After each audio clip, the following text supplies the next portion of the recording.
Good morning, everybody. How we doing? We're good. We're awake. We're ready to go. We're ready to hear from God's word, even though we lost a whole hour of sleep last night. Good morning. We are glad to be gathered here today. All right, so remember last week we were talking about how Abraham received the promise from God, that Abram received the promise of God, and that he trusted God. God said, Abram, I'm going to make a great nation out of you. God promised him, and he said that through your descendant, through your offspring, all of the nations of the world will be blessed. And Abram believed God, that we are to trust in the promises of God and believe and obey. What a wonderful thing it is. So now we come further on into the story. And Abram and Sarah still don't have any kids. They still are without any children. They still are waiting on the fulfillment of God's promise. That God has promised this. He has said he will do this. And yet, as our story begins, it's, I believe, about 13, 14 years later. They're getting older. Abram was 75 when God made the promise the first time, when he promised that he would make of him a great nation. Now, well, he's in his 80s, getting into his 90s, and he still has no children. And what happens as they have waited for these many years, and yet God has not yet given them what he promised? Well, we see what happens here is that Abram and Sarai begin to doubt God.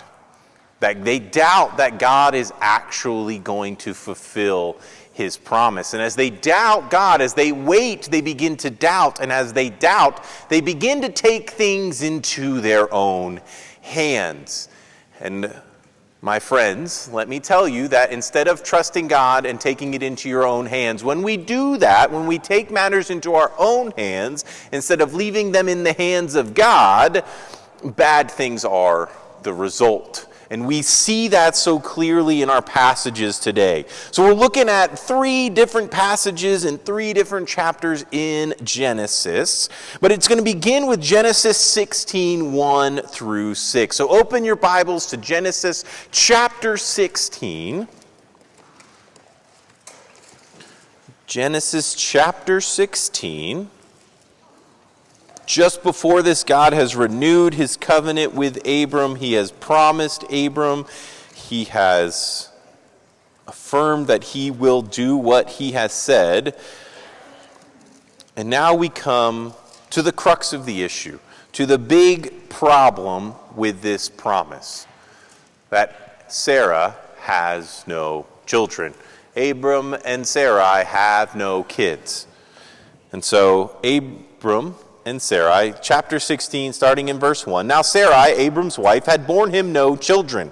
She had a female Egyptian servant whose name was Hagar. And Sarai said to Abram, Behold now, the Lord has prevented me from bearing children. Go into my servant. It may be that I shall obtain children by her. And Abram listened to the voice of Sarai. So after Abram had lived 10 years in the land of Canaan, Sarai, Abram's wife, took Hagar the Egyptian, her servant, and gave her to Abram, her husband, as a wife. And he went into Hagar, and she conceived. And when she saw that she had conceived, she looked with contempt on her mistress. And Sarai said to Abram, May the wrong done to me be on you. I gave my servant to your embrace, and when she saw that she had conceived, she looked on me with contempt. May the Lord judge between you and me. But Abram said to Sarai, Behold, your servant is in your power. Do to her as you please. Then Sarai dealt harshly with her, and she fled from her. We see here at the beginning of this passage, Abram and Sarai doubting God. That they have waited a decade, 10 years. How many of you are not yet 10 years old? So we've got a few of you who your entire lifespan has gone by, more than your entire life has occurred, and yet God's promise has not yet been fulfilled. They are still waiting. They are still longing that God's promise has not yet come to fruition. How can we be a great nation? How can all the nations be blessed by our descendants, God, if we don't have any? And so they stop looking to the Lord. They begin to doubt, and so they take matters into their own hands. They say, God, your plan is clearly not coming through, so I guess we got to take matters into our own hands, and we got to accomplish this ourselves. And suddenly we have Hagar becoming pregnant, and we have disunity, we have conflict between Sarai and Hagar, between Sarai and Abram. We have this sorrowfulness, this sadness, this difficulty suddenly between them within this marriage, within this right place. Instead of what should have been harmonious as a marriage united in seeking the Lord, has become a place of conflict and disunity and problems. You see, they took matters into their own hands and they did what was not the will of God. That they added this concubine into things, and it was messy, as is to be expected. And so I want us to learn from the example of Abram and Sarai here what not to do. Or to put it more positively, that we need to be really careful that we avoid disobedient doubt. So point number one, put it down that way: avoid disobedient doubt. Because you see here that they doubted God. They said, God, your promise is a long time coming, and we're now 85 and 75. We were 75 and 65 and had no kids. It's 10 years later. We're 85 and 75. We still don't have kids, God. It doesn't seem like you're bringing to fruition your promises. And what happens is they stop looking at God and they start looking to themselves. They stop listening to God and they listen to worldly wisdom, worldly ideas. That their doubt becomes sinful because their doubt turns them away from God. They become disobedient to the Lord, to the Lord's commands, to the Lord's promises, to the way the Lord had designed things to be. Polygamy is not God's plan. Adding in Hagar to this is not good. It is not right. It is not the way God designed marriage to be. And it inevitably, as sin always does, leads to problems. It leads to conflict. We will see that the descendants of Ishmael, the son born to Hagar, will be at odds and conflict with the descendants of Isaac for generations to this day. Now, as we think of the war in Israel and Gaza, we can see and trace the seeds of that conflict all the way back thousands of years to right here, to a sibling rivalry that never should have happened had Abram and Sarai trusted God. That the descendants of Ishmael, the descendants of Isaac, are still to this day at odds. We can see that even for Abram and Sarai, the conflict within their marriage, that originally it's Sarai's plan, and yet when it happens as it was originally planned by her, and realizing the negative consequences of this plan coming to fruition, she suddenly says, the wrong done to me be unto you, Abram. There is conflict within Abram and Sarai's marriage because of their disobedience and their sin. So we need to be careful. We need to be on guard against doubt. That when we doubt God and start to look to ourselves, we are headed for destruction. We are headed for disunity. We are headed for sin. We are headed for bad days. When we doubt God and therefore turn to ourselves, listening to ourselves instead of God's word, listening to the world's ideas and wisdom instead of the wisdom and promises of God, we are on a path that leads to destruction and ultimately towards death.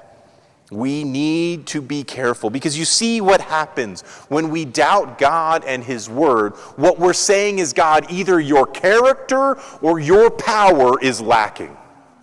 We're saying that, God, either your character or your power is lacking. When we doubt God, we're saying, God, you aren't good enough to keep your word, or God, you're not powerful enough to keep your word. Our doubts are saying, God, I don't think you are who you say you are. When we doubt God, when we doubt God's promises, when we say, God, I don't think you're actually going to keep your word, we're saying, God, you're not as good as you claim to be, or we're saying, God, you're not as powerful as you claim to be. You're either not omnibenevolent, all good, or you're not omnipotent, you're not all powerful. And we cannot make that claim. God is all powerful. He is able to do all things. And yet God is also, praise the Lord, all good. That His plans, the plans that He does, when He does whatever He pleases, He does good. He does perfectly. God is not one to be doubted. When I think of doubts, when we begin to question God and His faithfulness, I want us to think of Mark 9:23 and 24, first and foremost. We have an old man who has brought his child before the Lord, who has been possessed by a demon. His child has not been able to be healed by the disciples. The Lord questions him and says, how long will I be with this people of unbelief? Jesus said to him, if you can, all things are possible for one who believes. And this man falls down. The father of the child, he says, immediately the father of the child cried out and said, I believe, help my unbelief. This is how we are to respond when we find ourselves doubting God. When we find ourselves questioning God and His goodness and His character, is instead of turning from God to ourselves, is running to Him, is turning right to Him, going to the Father.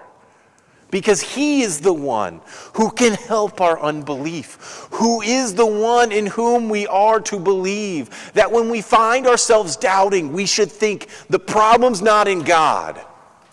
When we struggle with doubt, the problem's not in God. The problem's in us. When I am doubting God, God's not the problem. I'm the problem.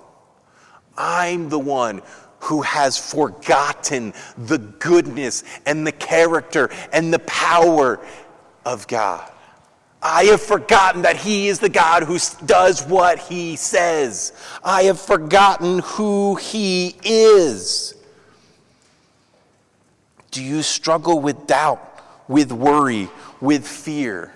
Do you find yourself anxious about something, worrying about something? Then turn to God. What is doubt but anxiety that God isn't as good as He says He is? When we find ourselves struggling with that anxiety of doubting the goodness of God, do not be anxious in anything, but in everything by prayer and supplication with thanksgiving let your requests be made known to God. And the peace of God that surpasses understanding will guard your hearts and minds in Christ Jesus. The promise of Philippians 4:6 and 7. That when you are doubting the character of God, the problem's not in God. God is perfect. He is holy. He is good and all-powerful. The problem's in you. You're the problem when doubt arises. The problem was not that God did not have a good and perfect plan that He was accomplishing in and through Abram and Sarai. The problem was that they doubted. And when they doubted, they looked to themselves to fix it. when they said, God's not coming through, so we got to do it, bad things happened. When you doubt, turn to God, because he is the one who is good and right and perfect and can fix that doubt within you. We even see further on in our passage, Genesis 17:15 and onward, it says, and God said to Abraham, as for Sarai, your wife, you shall not call her name Sarai, but Sarah will be her name. And I will bless her, and moreover, I will give you a son by her. I will bless her, and she shall become nations. Kings of peoples shall come from her. Then Abram fell on his face and laughed and said to himself, shall a child be born to a man who is 100 years old? You see, from 16 to 17, even more time has passed. We've had 14 years pass. Abram is 99 years old at this moment, and God is saying, your wife, who is 89 years old, will bear a son. And Abram is just amazed at God's goodness. And God continues, he says, Abram said to God, oh, that Ishmael might live before you. Abraham is still stuck in how can it be possible that my wife, who is 89 years old, will conceive and have a child? If only this son of mine would be able to stand before you. And God said, no, but Sarah, your wife, shall bear you a son, and you shall call his name Isaac. I will establish my covenant with him as an everlasting covenant for his offspring after him. As for Ishmael, I have heard you. Behold, I have blessed him and will make him fruitful and multiply him greatly. He shall father 12 princes, and I will make him into a great nation. But I will establish my covenant with Isaac, whom Sarah shall bear to you at this next time. You see, God confirms his word, that even though Abram and Sarai had doubted and turned from God and his plan, even though they doubted, God said, I am going to do what I have promised. I promised you, you will have a son by your wife, Sarah, and that he will be the one with whom I form my covenant. I make my covenant with him. That is the promise that God gives to Abraham. And despite Abraham's doubt, despite his sin, God says, no, I will do what I say. So point number 2, trust God does what he says. Trust God does what he says. Because God is good enough to fulfill his promises, and God is powerful enough to fulfill them. God is able. God will do what he says he will do. If God has promised it, you can take that to the bank. It is sure. It will happen. God said, hey, Abram, you will be Abraham, the father of many nations. It is promised to you that you will have a son by your wife. You're 99, she's 89. Doesn't matter. I will do this. The Lord visits them as the angel of the Lord in chapter 18. And he says to them that he reaffirms this promise. And this promise, Sarah overhears it and she's like, are you kidding me? Verse 9 of chapter 18, they said to him, where is Sarah, your wife? And he said, she is in the tent. The Lord said, I will surely return to you about this time next year, and Sarah, your wife, shall have a son. And Sarah was listening at the tent door behind him. Now Abram and Sarai were old, advanced in years. The way of women had ceased to be with Sarah. So Sarah laughed to herself, saying, after I am worn out and my Lord is old, shall I have pleasure? The Lord said to Abraham, why did Sarah laugh and say, shall I indeed bear a child now that I am old? Is anything too hard for the Lord? And the answer to that question is absolutely not. There is nothing that is too hard for the Lord. At the appointed time, I will return to you about this time next year, and Sarah shall have a son. Sarah will have a son. Isaac will be born to Sarah. God does what he says. Luke 137 says, for nothing will be impossible with God, which is coming as the promise to Mary We thought it was hard for an old man and an old woman in their nearly 100 and nearing 90 to have a child. God says the virgin shall conceive.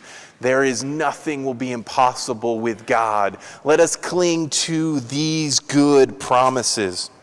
What about Psalm 115:3? It says, our God is in the heavens. He does all that he pleases. Whatever the Lord pleases to do, he does it. There is no one that can oppose God and his will. What God wills to accomplish, he accomplishes. If God says, I will do it, he will do it. Or later in that same psalm, verses 9 through 11, O Israel, trust in the Lord. He is their help and their shield. O house of Aaron, trust in the Lord. He is their help and their shield.